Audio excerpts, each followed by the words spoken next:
సంవత్సరాల తరబడి ఎన్ని మందులు వాడినా మీ మోకాల నొప్పులు తగ్గట్లేదా? ప్రాణ పెయిన్ క్లినిక్ లో అత్యాధునిక చికిత్స. పవన్ చేతికి పవర్ వచ్చింది. ఏపీ ఉప ముఖ్యమంత్రిగా రాష్ట్ర పంచాయతీరాజ్, గ్రామీణాభివృద్ధి, అటవీ పర్యావరణ, శాస్త్ర సాంకేతిక శాఖల మంత్రిగా ఆయన బుధవారం బాధ్యతలు స్వీకరించారు. బాధ్యతలు స్వీకరించగానే ఆయన చెప్పిన మాట నిలబెట్టుకున్నారు. గతంలో ఏవైతే హామీలు ఇచ్చారో వాటిపైనే 2 సంతకాలు చేశారు. మొదటి సంతకం ఉపాధి హామీ పథకాన్ని ఉద్యానవన సంబంధిత పనులకు అనుసంధానించి నిధులు మంజూరుపై చేశారు. ఈ హామీని గతంలో పవన్ హామీ ఇచ్చారు. ఉపాధి హామీ పథకాన్ని వ్యవసాయానికి అనుసంధానం చేశాం. ఈ అంశాన్ని మేనిఫెస్టోలో పెట్టబోతున్నాం. మహిళా దినోత్సవం రోజున పురస్కరించుకుని రైతులకు జనసేన ఇస్తున్న మాట ఇది. రైతు ఆడపడుచుల విన్నపాలు అందిన తర్వాత వచ్చిన ఆలోచనే ఇది అని 2019లో మహిళా దినోత్సవ వేడుకలో జనసేనాని మాట ఇచ్చారు. ఇప్పుడు ఆ మాటను పవన్ కళ్యాణ్ నిలబెట్టుకుంటూ మొదటి సంతకం ఆ ఫైల్ పైనే చేశారు.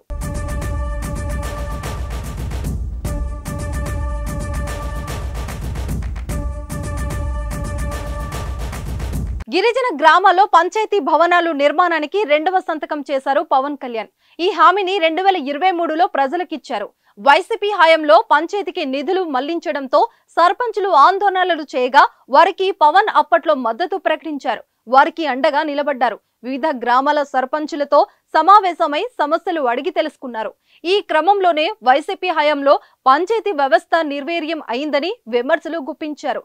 కేంద్రం నుంచి వచ్చిన నిధులు పక్కదారి పడుతున్నాయని ఆగ్రహం వ్యక్తం చేశారు. మారుమూల తండాలు అభివృద్ధి జరగడం లేదని పవన్ ఆందోళన వ్యక్తం చేశారు. పంచాయతీ వ్యవస్థ బలోపేతానికి జనసేన కట్టుబడి ఉందని, గాంధీజీ కలలు కన్నా గ్రామ స్వరాజ్యానికి కృషి చేస్తామని, అధికార రంగంలోకి వచ్చాక పంచాయతీ వ్యవస్థ నిధులు అభివృద్ధి చేసి విడుదల చేస్తామని హామీ ఇచ్చారు.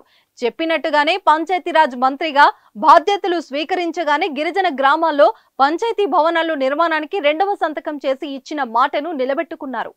ఏం పరిస్థితులు మరి ఇక్కడ ఏముందంటే, ఇంత కేంద్రం నుంచి నిధులు ఉన్నాయి, రాష్ట్ర ప్రభుత్వం నుంచి నిధులు రావాలి, అన్ని రకాలుగా ఇంత నిధులు ఉండి కూడా ఎందుకు ఈ పరిస్థితులు ఉన్నాయని కూర్చోబెట్టి మనం పరిశీలిస్తే ఎక్కడో దీనికి చాలా చాలా సమస్యలు ఉన్నాయి. అందరూ ఈ రోజున వైసీపీ ఒక్కటే ఇది చేసింది కాదు. ఇది గత కొన్ని సంవత్సరాలుగా, కొన్ని దశాబ్దాలుగా దీన్ని నిర్వీర్యం చేసుకుంటూ వస్తున్నారు కొద్దిగా.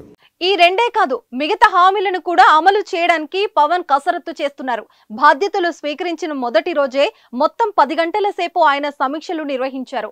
ఆయా విభాగాల అధికారులతో కీలక అంశాలపై చర్చించారు. ప్రస్తుతం జరుగుతున్న పనుల పురోగతి వివరాలు అడిగి తెలుసుకున్నారు. ఉదయం గ్రామీణాభివృద్ధి శాఖ ఉన్నతాధికారులతో సమీక్ష సమావేశం నిర్వహించారు పవన్ కళ్యాణ్. మధ్యాహ్నం నుంచి అటవీ పర్యావరణ శాఖ ఉన్నతాధికారులతో భేటీ అయ్యారు. ఆయా శాఖలతో అంశాల వారీగా అధికారుల నుంచి వివరాలు అడిగి వాటిని ఆయనే స్వయంగా నోట్ చేసుకున్నారు.